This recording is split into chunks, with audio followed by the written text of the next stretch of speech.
got a condo in Manhattan. Baby girl, what's happening? You and your ass invited, so gonna get to clapping. Go pop a phone, play. Bien, hola, ¿qué tal, queridos alumnos? Pues bueno, el día de hoy vamos a empezar con nuestra primer clase de nuestra asignatura de nutrición, obesidad y trastornos de la conducta alimentaria. El contenido de la sesión del día de hoy, pues bueno, tiene que ver sobre todo con la parte del encuadre de los trastornos de la alimentación. Vamos a ver las propuestas que se han hecho desde la definición de un trastorno de alimentación, porque primero tenemos que saber cómo se define un trastorno de alimentación, cuáles son las bases clínicas, cuáles son las bases psicopatológicas que permiten o que de alguna manera establecen que una persona tenga algún trastorno de alimentación. Y vamos a ver también a grosso modo la clasificación general de los trastornos de alimentación, tomando como base los criterios clínicos de los documentos clasificatorios o los documentos de diagnóstico, ¿no? Que en este caso, pues el que se va a utilizar es el DSM, en su versión 5, por supuesto, que es la versión más reciente del manual, ¿sí? Entonces vamos a revisar nada más a grosso modo la clasificación general. También vamos a ver por ahí un poquito acerca de lo que es pues bueno, ¿qué pasa con este asunto de, pues bueno, quién puede diagnosticar un trastorno de alimentación o cómo es que el trastorno de alimentación se tiene que diagnosticar como tal, o qué criterios se utilizan, cuáles son los criterios de los trastornos de alimentación, lo de la conducta alimentaria más prevalentes en México. Y por último, pues bueno, cuáles son los criterios clínicos que se deben de tomar en cuenta para poder establecer una terapia o para poder establecer un tratamiento, ya sea nutriológico o dietoterapéutico, pero en coordinación siempre con un trabajo o un equipo pues transdisciplinario, ¿no? Que permita precisamente pues integrar no solamente el ejercicio del licenciado en nutrición o en este caso del dietista o del nutricionista, mejor dicho, sino que también permite involucrar pues solamente todos los aspectos de los especialistas. En este caso puede ser un médico general, también puede ser en este caso un endocrinólogo, ¿ok? Y pues bueno, también lo que tiene que ver en cuestiones de salud mental, que por supuesto pues bueno es la pauta, ¿no? Es la base de todo el tratamiento de los trastornos de alimentación.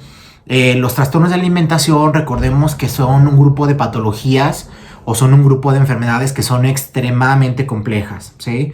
Inclusive los estudios que se han hecho en México, se sabe que dentro de los profesionales clínicos, sí, realmente pocos son los que están formados de manera interdisciplinaria, sobre todo que están formados con tratamientos basados en evidencia, ¿no? Entonces, porque hemos encontrado muchas veces gran cantidad de clínicas, hemos encontrado gran cantidad de charlatanes que abren clínicas y que abren intervenciones y que abren modelos de intervención para pacientes con trastornos y pues finalmente terminan por perjudicar, ¿no?, la salud del paciente. Entonces pues es importante que ustedes como futuros nutriólogos pues cuenten y sepan primero identificar, ¿no?, cuáles son las pautas básicas que tiene que tener en este caso un tratamiento, que ese tratamiento tiene que estar basado pues obviamente también en situaciones de parámetros internacionales, de consenso de expertos y principalmente lo que estamos apostando pues los nutriólogos en los últimos años, que es la nutrición basada en evidencia, ¿no? Recordemos que toda nuestra práctica clínica, independientemente del tema, independientemente del diagnóstico, siempre tiene que estar basado en lo que es la nutrición basada en evidencia. Que bueno, eso es un tema un poquito aparte, pero bueno, realmente cruza, ¿no?, todos los temas. Entonces ese será el contenido general de la sesión del día de hoy.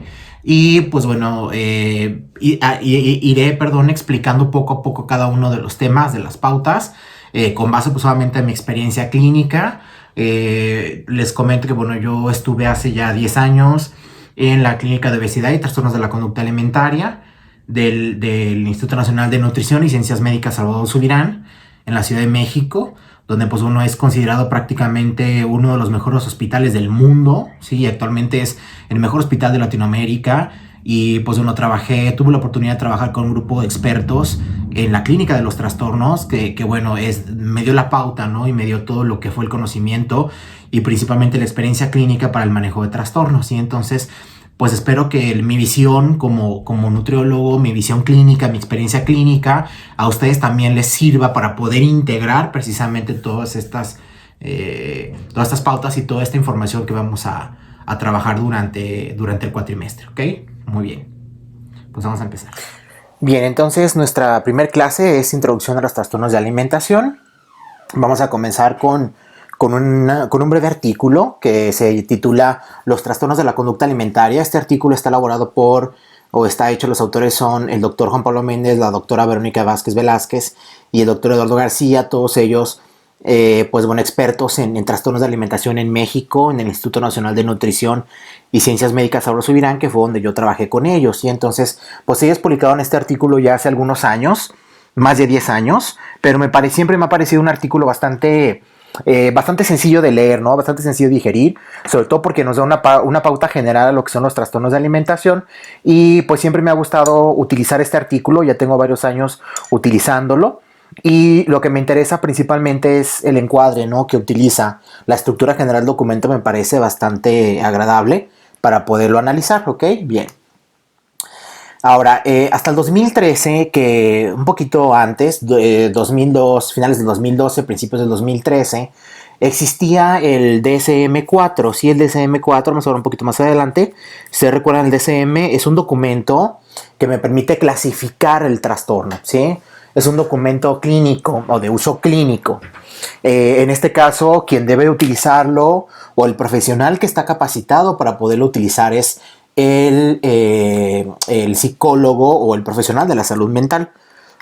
Nosotros como nutriólogos no estamos totalmente capacitados para poderlo emplear, sin embargo lo podemos utilizar a manera de consulta, lo podemos utilizar digamos como complemento, ¿no?, dentro de nuestro quehacer como nutriólogo, como licenciado en nutrición o como nutricionista. Ahora, hasta el 2013, esta era la definición que se manejaba de los trastornos de alimentación. Dice que constituyen alteraciones severas en la ingesta de alimentos en personas que presentan patrones distorsionados en el acto de comer en respuesta a un impulso psíquico. Atención, aquí se hablan de alteraciones en el patrón de alimentación. Esto es algo muy importante, ¿sí? O sea, hasta el 2013, obviamente digo, la definición no cambió mucho, pero dentro de esta definición habla de características importantes, ¿sí? Primero, pues que son alteraciones, es decir, es gente que no come bien, ¿sí? O sea, gente que el patrón de alimentación que tiene no es un patrón adecuado, no es un patrón sano, y si se realiza una evaluación dietética, pues obviamente vamos a obtener características que no son deseables para el hábitus y que no son deseables para el paciente. Y que además de que no son deseables, ese patrón lo que está haciendo es mermar la salud mental del paciente y aparte mermar la condición física del adulto. Sí, obviamente, como lo dice aquí, en respuesta a un impulso psíquico, sí, que vamos a ver un poquito más adelante acerca de eso. ¿Qué es ese impulso psíquico? Es ese motor mental que de alguna manera dentro de su pensar, dentro de su aparato de emociones, pues los hace actuar de una manera específica, ¿no? O sea, se restringen de alimentos, hacen un exceso de ejercicio, todo por lograr o construir un modelo, sí, que muchas veces ni siquiera está determinado por el propio paciente, ¿no? Sí, que inclusive a veces tiene que ver hasta con la manera en la cual las personas pues se proyectan, ¿no?, en sociedad, ¿sí? Entonces, por eso la definición de los trastornos pues de alguna manera abarca también cuestiones emocionales, cuestiones psicosociales y por supuesto la elección de alimentos, ¿no?, que es donde entramos nosotros como nutriólogos, como nutricionistas. Es importante pues bueno saber y aquí el por qué también tenemos que ser expertos en evaluar o en realizar evaluaciones dietéticas. El nutriólogo, el nutricionista debe de ser experto, sí, en conocer herramientas para poder determinar este tipo de patrones, para poder identificar alteraciones que entonces precisamente nos permita corroborar un diagnóstico de un posible trastorno de alimentación, ¿ok? Bien. Ahora, esta es un poco más amplia la definición que también muestra el artículo, ¿ok? Y tiene que ver principalmente también con el asunto de la ingesta, ¿ok? Los patrones distorsionados que se presentan en el acto de comer y la significancia que tiene el acto de comer también para el paciente. No es lo mismo para todos los pacientes comer, ¿sí? Hay pacientes que el comer es simplemente me da hambre, tengo una respuesta gástrica y esa respuesta gástrica me hace entonces que coma o me empieza a doler la cabeza y entonces es una señal de que tengo que comer.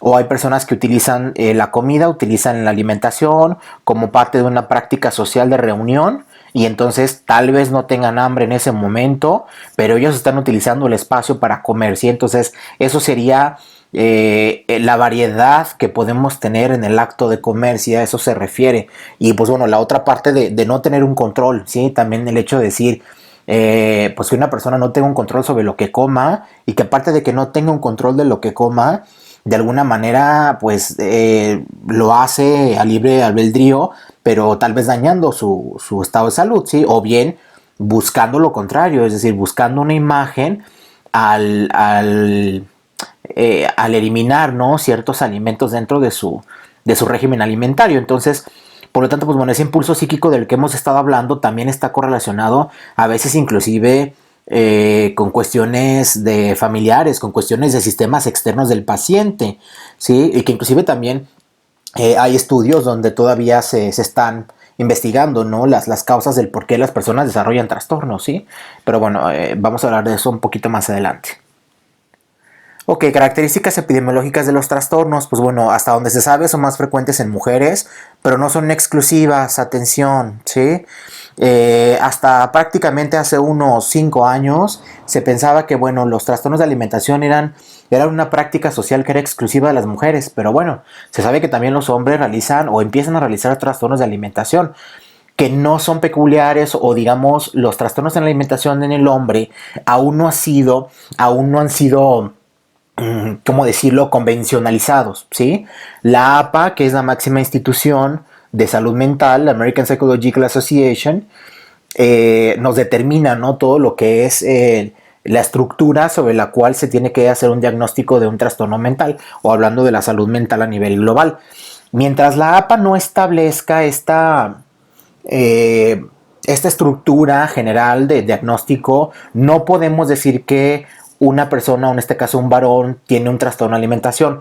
Sí se puede sospechar de que se está construyendo, pero hasta que la APA no lo haga oficial, entonces no lo podemos decir. ¿Por qué? Porque luego han surgido propuestas, ¿sí? Han surgido propuestas por algunos autores que hablan de trastornos de alimentación en hombres, como por ejemplo la vigorexia, que es uno de los más comunes, donde la vigorexia a veces inclusive tiene que ver con otro tipo de patrones y no necesariamente son similares a la anorexia, ¿sí? Sino que es un trastorno que se construye con base a masa muscular, con base a percepciones, con base a la construcción corporal que recibe el paciente, no a través de prácticas deportivas específicas. Entonces, digamos que hasta que no sea oficializado de alguna manera, entonces no podemos definir que este trastorno está totalmente, pues, oficial, ¿ok? Comienza en la adolescencia, eso sí se conoce, o en la adultez temprana generalmente, aunque también se ha visto que pueden comenzar en edades avanzadas, digamos en la adultez o una adultez madura, y se asocian también a trastornos obsesivos compulsivos, depresión, ansiedad y abuso de sustancias. Algunos de los pacientes, aparte de los trastornos de alimentación, presentan otro tipo de cuadros clínicos, es decir, el trastorno de alimentación no viene solo, ¿sí? Y era ahí el por qué también tenemos que apoyarnos muchísimo en el profesional de la salud mental, ¿sí? El trastorno de alimentación, al no construirse de forma aislada, no es una obesidad, no es una desnutrición, sino que el trastorno de alimentación tiene aristas, ¿sí? Y tiene vértices que muchas veces los nutriólogos, por nuestra escasez psicoclínica, o de entrenamiento psicoclínico, no podemos a veces articular de forma adecuada. ¿Sí? Entonces, para poder lograr este vínculo, para poder lograr esta alianza terapéutica con el paciente, pues es tremendamente importante, ¿no?, que los pacientes puedan de alguna manera pues tratarse, y no solamente el trastorno, sino también que vayan mejorando su salud mental de una manera integral, ¿ok? Bien.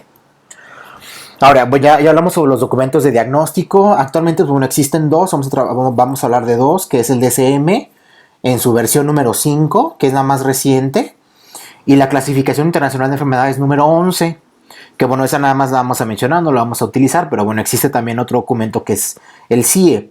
En el caso del DSM-5, que es un manual de diagnóstico estadístico, Este incluye todos los criterios, ¿sí? Este es un manual que me permite definir si una persona cubre o no cubre con los criterios de diagnóstico para un trastorno de alimentación, ¿ok?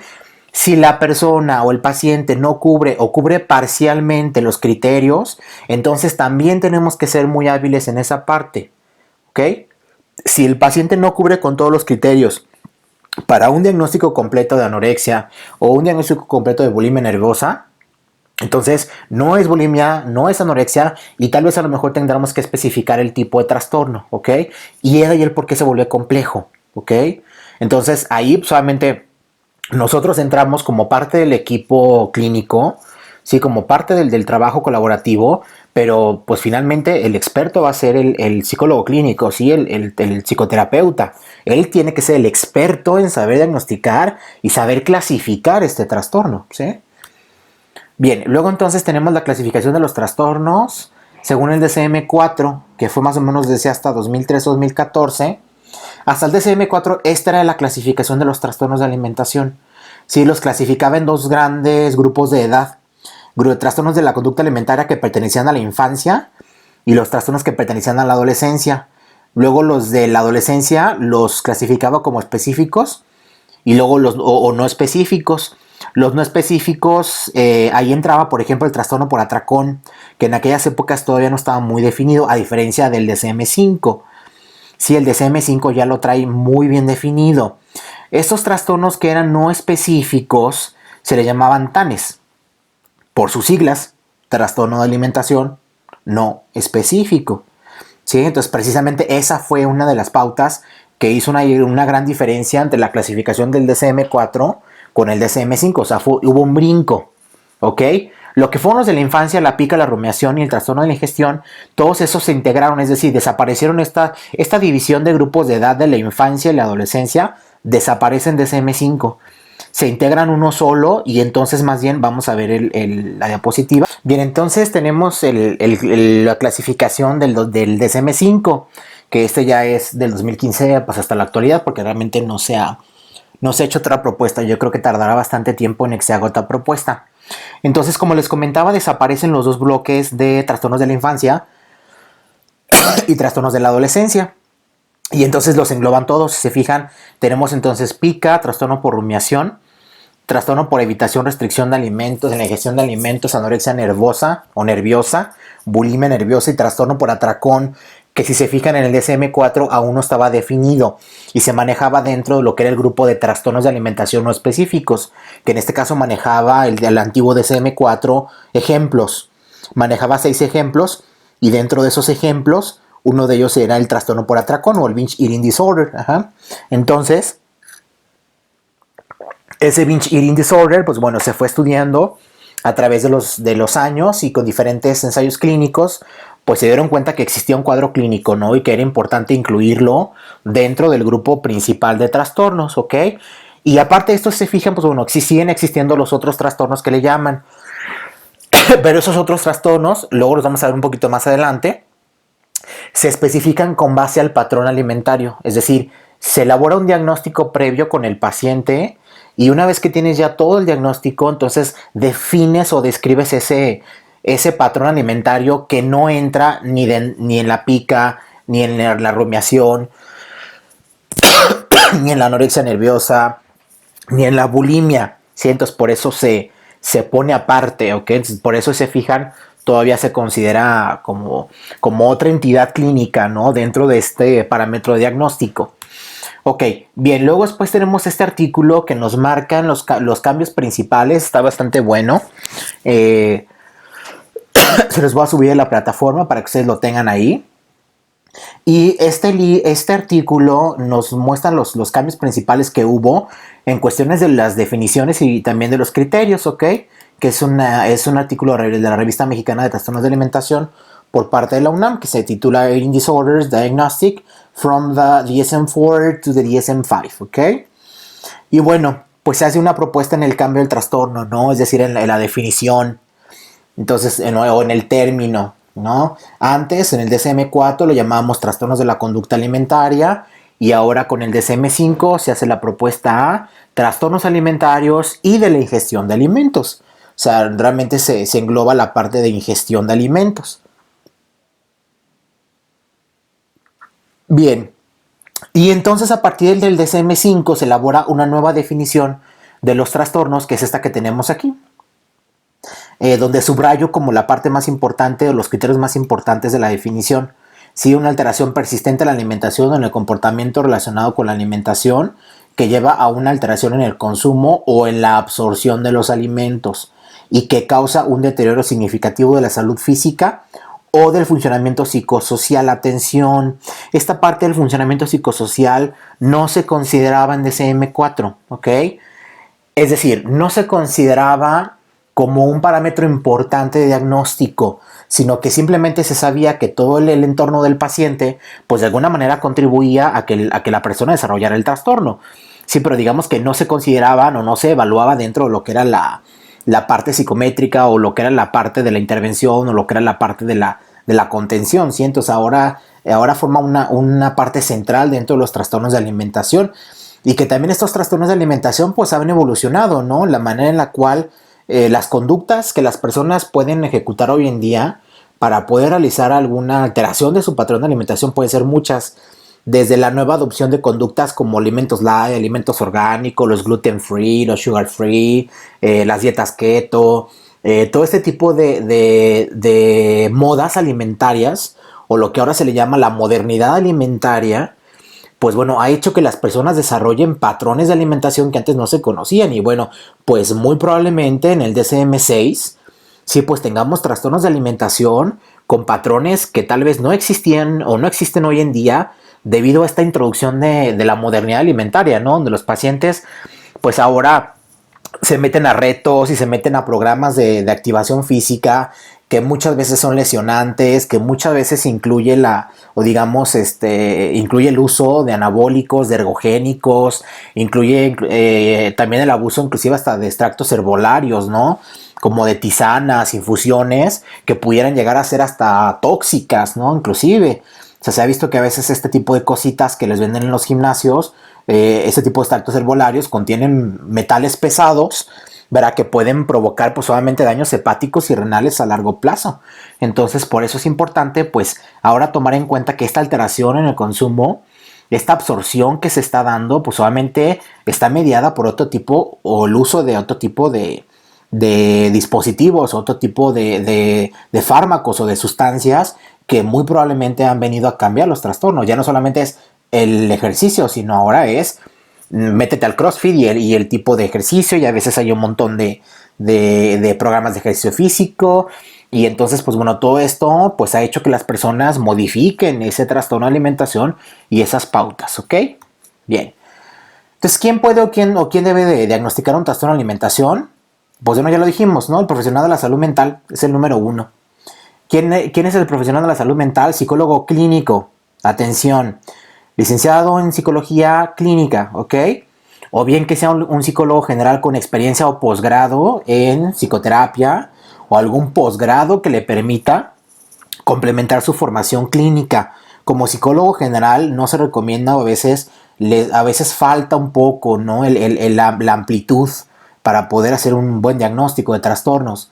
Un psiquiatra, por supuesto, sí, porque tiene la formación de médico. Y aún así como médico, pues bueno, con especialidad en psiquiatría tendría que meterse pues a estudiar, ¿no? Los trastornos de alimentación. Y bueno, el nutriólogo de alguna manera coadyuva el soporte de diagnóstico, pero no lo realiza de manera aislada. Es decir, como nutriólogos no podemos diagnosticar como tal, o digamos, podemos corroborar el diagnóstico, ¿sí? Pero tendríamos que apoyarnos con un diagnóstico fiel o con un diagnóstico sólido mediante un profesional de la salud mental. Entonces, atención, aguas con esto, porque luego nos queremos sentir omnipotentes y no tenemos a veces esa formación, ¿sí? Entonces, como nutricionistas, nuestra formación también es muy específica, nuestro perfil de egresado es muy específico y a veces andamos queriendo hacer otras cosas que no nos competen, ¿sí? Entonces, por eso tenemos que tener muchísimo cuidado cuando emitimos un diagnóstico, ¿ok? Bien. Ok, ¿cuáles son los trastornos de alimentación más comunes o los que vamos a trabajar durante la materia? Bueno, la bulimia nervosa, la anorexia nervosa, cada una de estas dos tiene subtipos. Sí, tanto la bulimia como la anorexia, cada una presenta subtipos. Luego tenemos el trastorno por atracón, que es el famoso binge eating disorder, ¿ok? Y los no especificados, que antes en el DSM-4 se le llamaban los TANES, sí, que más que no especificados son patrones peculiares, ¿sí? De alteraciones alimentarias, ¿ok? Bien. Y entonces, pues bueno, tenemos un análisis de la etiología, ¿no? Que se sabe que la etiología de los trastornos, pues es multicausal. Hasta la fecha no tenemos una sola etiología. Sí, la etiología, este artículo donde dice A Critique of the Literature on Etiology of Eating Disorders, ¿ok? Pues bueno, hace un análisis muy, muy vasto, ¿no? De todo lo que es cuáles son las variantes y cuáles son los núcleos explicativos, sí, precisamente de la etiología de los trastornos de alimentación. Y entonces, pues presentan algunos de ellos o los engloban en este tipo de dimensiones. Tenemos los modelos sociales, pues obviamente de las sociedades occidentales principalmente, sí, que han provenido de las grandes sociedades industriales, sí, a lo largo de la historia, donde el binomio de delgadez-éxito pues es un parámetro social importante y que muchas veces las personas pues hacen lo imposible por lograr obtener este binomio, ¿no? Tanto así que pues obviamente se desarrolla un trastorno de alimentación. Pero obviamente estamos hablando de modelos macrosociales, ¿no? Que es muchísimo más complejo, que atraviesa mercados, que atraviesa moda, que atraviesa inclusive hasta cuestiones de influencia social, inclusive de estratos sociales, ¿no? Entonces, pues bueno, eso se vuelve muchísimo más complejo de interpretar. Luego también tenemos las experiencias en el abuso sexual. Se han hecho algunas investigaciones y se piensa y se sabe que una parte importante de los pacientes que desarrollan trastornos de alimentación sufrieron alguna forma de abuso, ya sea físico o sexual, dentro de la familia, en sus primeras etapas de vida, y que eso de alguna manera pudo haber generado un mecanismo de defensa y pues obviamente se condensa, ¿no? Se manifiesta en un trastorno de alimentación. ¿Por qué? Porque se construye la imagen corporal a través de este miedo, a través de esta aberración que se genera por el evento. Después tenemos los conflictos en el sistema familiar, que bueno, aquí ya es actualmente los modelos de familia, ¿verdad? Ya son multivariables. Entonces, los conflictos en el sistema familiar es algo que determinan no solo los trastornos, sino muchos de los trastornos mentales, ¿verdad? Que tenemos hoy en día y que tiene que ver inclusive con el hecho de la salud, de la salud social dentro del modelo familiar, ¿sí? O sea, es que no tiene nada que ver con que si es mamá, papá, o que si son dos papás o dos mamás, o sea, no tiene absolutamente nada que ver los integrantes, sino más bien es la salud mental que se procura dentro del sistema. ¿Sí? Si dentro del sistema familiar no hay una salud mental adecuada, pues todos los individuos se van a ver perjudicados, ¿sí? La baja autoestima, por supuesto, que esto ya es una situación interna. El alto nivel de autoexigencia, que va relacionado inclusive con la educación y con el modelo familiar, ¿no? Familias que son extremadamente exigentes con sus hijos, pues los hijos desarrollan situaciones de estrés y de ansiedad demasiado altas, ¿no? Y pues bueno, de los pocos estudios que hay también genéticos, se sabe que inclusive los trastornos pudieran relacionarse o pudieran estar asociados a falta de transmisores específicos como serotonina, a falta de transportadores celulares o inclusive hasta alteraciones del sistema nervioso. ¿Sí? Entonces, pues bueno, todo esto tiene que ver también con cuestiones de estudios genéticos. ¿Cuál de estas es la que más prevalece? Todas. ¿Sí? Yo creo que todas son las que contribuyen a que una persona desarrolle un trastorno de alimentación. No solamente hay una, sino todas, dos, a lo mejor una mayor porcentaje, a lo mejor otro menor porcentaje, pero todas forman parte de estos trastornos de alimentación. Ok, ¿cómo se determina el trabajo clínico con los trastornos de la conducta alimentaria? Pues bueno, aquí es importante, ¿no? Cómo como nutriólogos o de qué manera como nutriólogos vamos a saber, pues, qué vamos a hacer con un paciente, ¿no? O sea, ¿qué hago si me toca un paciente en la consulta? ¿Cómo lo voy a abordar? ¿Qué es lo que voy a trabajar con él? Pues bueno, más o menos esto nos puede dar alguna idea. Pues bueno, como nutriólogo tengo que verificar documentos, ¿sí? Documentos que estén basados en evidencias, documentos que sean elaborados con ciertas metodologías rígidas y estrictas, que de alguna manera, pues bueno, pues no hay de otra, ¿no? La recomendación es esta y así se tiene que hacer, ¿sí? Y pues bueno, ¿qué tipo de documentos incluye estas consideraciones? Los position stands, que muchas veces son institucionales, Sí, hay position stands de, por ejemplo, de la American Dietetic, de la Sociedad Americana de Dietética, que bueno, ahora se llama, creo que Sociedad Americana de Nutrición. Están varios, por ejemplo, de otro tipo de instituciones como de salud mental o grupo de psicólogos. Está la APA, por ejemplo. Tenemos otro tipo de grupos que a lo mejor de expertos, ¿no? Dentro del ámbito de los trastornos que pueden sacar sus position stands. Las Clinical Guidelines, que son las guías de uso clínico, que bueno, aquí en México, quien las elabora, pues se elaboran de manera colaborativa entre la Secretaría de Salud, el Instituto Mexicano del Seguro Social, las instituciones de salud de Pemex, todo lo que tenga que ver con el sistema de salud público, junto con instituciones de investigación como el Salvador Subirán, el Instituto Nacional de Salud Pública, y bueno, todos estos expertos se unen para hacer las guías de uso clínico en México. Sí, bueno, las más comunes que tenemos, por ejemplo, son los de la CENETEC, que ustedes pueden encontrar en internet, sí, y que prácticamente deben de estar pegadas en el consultorio, sí. Entonces, estas guías de práctica, estas guías de uso clínico, pues son de uso obligatorio, sí, no es como cuestiones, no son optativas. ¿Por qué? Porque emanan de normas oficiales, sí. Emanan de normas oficiales mexicanas, emanan de acuerdos internacionales sobre el uso clínico, sobre el tratamiento clínico del paciente. Entonces, por eso como nutriólogos también tenemos que utilizarlas, ¿ok? Y bueno, guías de expertos que tal vez a lo mejor son manuales, que no están elaborados o no están, no son oficiales ante instituciones muy grandes, pero que grupos de expertos se reúnen y pues bueno, sacan algún manual o alguna guía de práctica clínica. Este tipo de guías también nos pueden servir bastante. Luego, pues bueno, finalmente la nutrición basada en evidencias, ¿no? Que es la nube, que tanto que hemos hablado también los nutriólogos en los últimos años, ¿sí?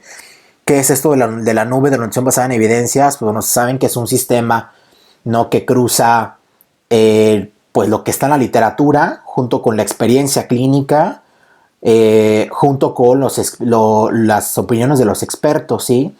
Que cuando demos una declaración como nutriólogos no esté basado simplemente en, ay, pues es que lo aprendí en la clase de no sé quién, ay, pues es que lo escuché en un video de YouTube, pues es que lo dijo un influencer, pues es que lo dijo un youtuber, ¿no? Entonces, como nutriólogos o como profesionales de la alimentación, como nutricionistas, tenemos que trabajar siempre bajo este parámetro de nutrición basada en evidencia, ¿sí? No es como Dios me dio a entender, sí, sino que hay una serie de evidencias que te marcan la pauta clínica. Claro, dentro de tu experiencia y dentro del propio paciente, tú puedes hacer ajustes o puedes hacer modificaciones siempre y cuando esos ajustes o esas modificaciones no intervengan en aspectos éticos, es decir, que realmente no estemos dando un tratamiento de charlatanería o que no estemos dañando o que seamos claros con el paciente, ¿sí? Entonces, por eso es importante siempre trabajar bajo este parámetro, como en cualquier ámbito de la nutrición.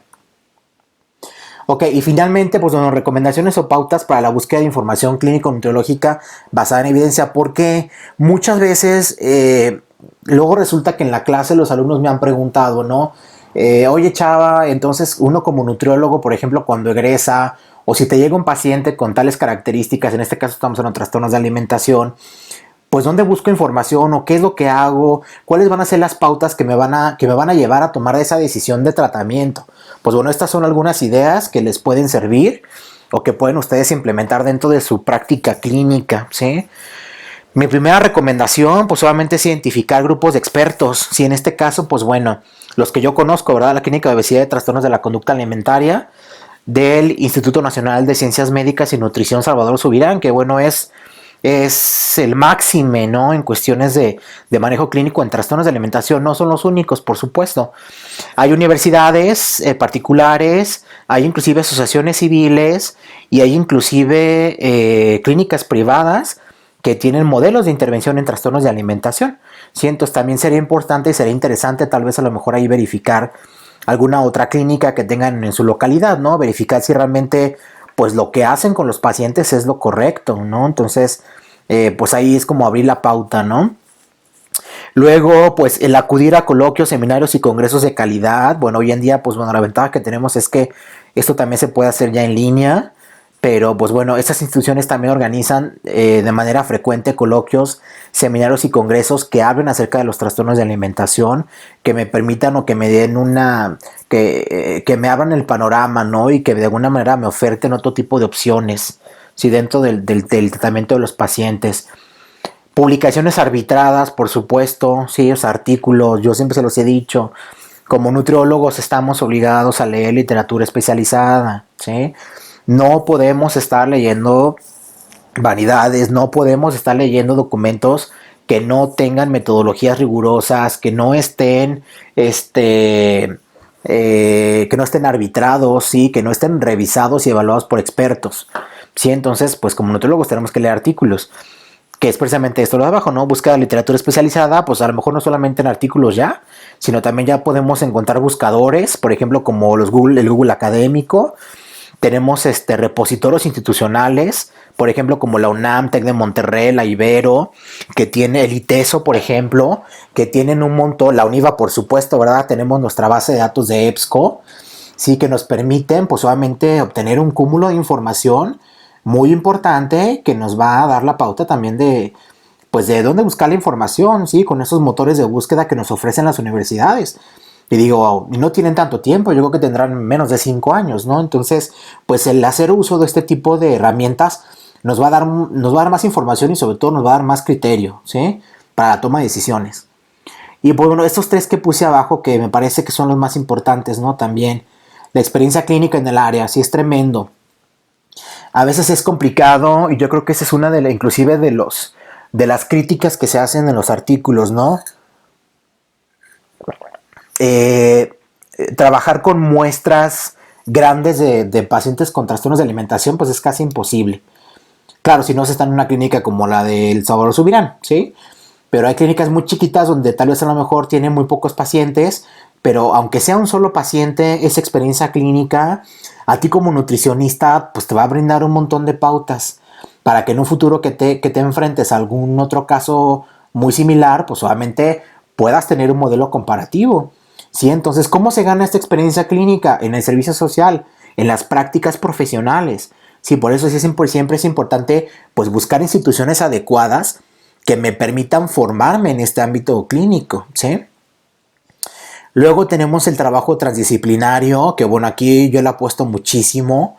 Luego a veces como nutriólogos queremos solamente trabajar dietas, planes de alimentación, menús, conteos, cálculo dietético, nutriciones artificiales, aplicación de, no sé, de sondas, no sé, luego traemos mucho el rollo del ámbito clínico, ¿no? Dentro de nuestra rama y está bien, o sea, no está mal, pero también tenemos que ser abiertos y también tenemos que estudiar psicología y también tenemos que estudiar sociología médica y también tenemos que estudiar antropología social y también tenemos que estudiar hasta filosofía, ¿no? Epistemología clínica, o sea, su visión como nutricionista no se limite a un simple cálculo, que no se limite a una simple toma de grasa corporal o a una simple interpretación de una tabla de un indicador antropométrico, que es lo que muchas veces terminan haciendo los nutriólogos, ¿no? O sea, ¿qué es lo que haces en una consulta? Ves, revisas, tomas información, realizas anamnesis, interpretas y ahí te va la dieta y se acabó. Entonces, recuerden que la alimentación va muchísimo más allá, ¿sí? O sea, atraviesa otro tipo de áreas, no solamente la parte dietética, yo siempre se los he dicho, ¿no? Como nutricionistas tenemos que ser expertos en alimentación, no solamente en nutrición, también en alimentación, ¿sí? Entonces, pues si uno quiere trabajar bien, pues también tiene que trabajar con otro tipo de profesionales, ¿sí?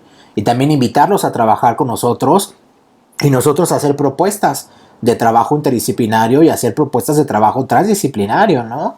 Trabajo colaborativo, prácticas colaborativas dentro de nuestras intervenciones. Y luego, bueno, comparar los diversos modelos de intervención clínica que, como les mencionaba un poquito arriba, ¿no? O sea, pues si yo conozco que en mi localidad hay una clínica que aborda pacientes con trastornos, pues no estaría mal echarle el ojo. Deberíamos de saber qué tipo de intervención les están dando. Tal vez a lo mejor revisar cuáles son los servicios que se ofrecen, porque luego resulta que son caras. A veces resulta que los pacientes terminan por desertar del tratamiento porque ya no tienen lana, ¿sí? Ya no tienen dinero para poder pagar la hospitalización o para poder pagar este internado, ¿no? Que a veces les ofrecen. Entonces, pues bueno, yo creo que es importante que como nutriólogos consideren todo esto. Lo vamos a ir trabajando alrededor de todo el cuatrimestre. Pero bueno, estas son recomendaciones generales, ¿no? De cómo ustedes deberían de actuar dentro de la materia, de cuál es el pensamiento que se tienen que llevar como nutriólogos, ¿sí? Como nutriólogos que van a manejar trastornos de alimentación, ¿sí? Como yo les decía, de ahí porque la importancia de que el nutriólogo se forme de una manera profesional en el ámbito de los trastornos, ¿sí? Que no solamente con charlatanería y solamente con, por ahí me enteré que en el Facebook, por ahí me enteré que en YouTube, si está bien esa información y todo, pero no tiene evidencia, ¿sí? Recuerden que siempre nuestra práctica profesional debe de tener nutrición basada en evidencia, ¿ok? Bien, pues bueno, hasta aquí será la clase del día de hoy. Esta es la parte introductoria y pues bueno, nos vemos entonces la siguiente semana. Gracias.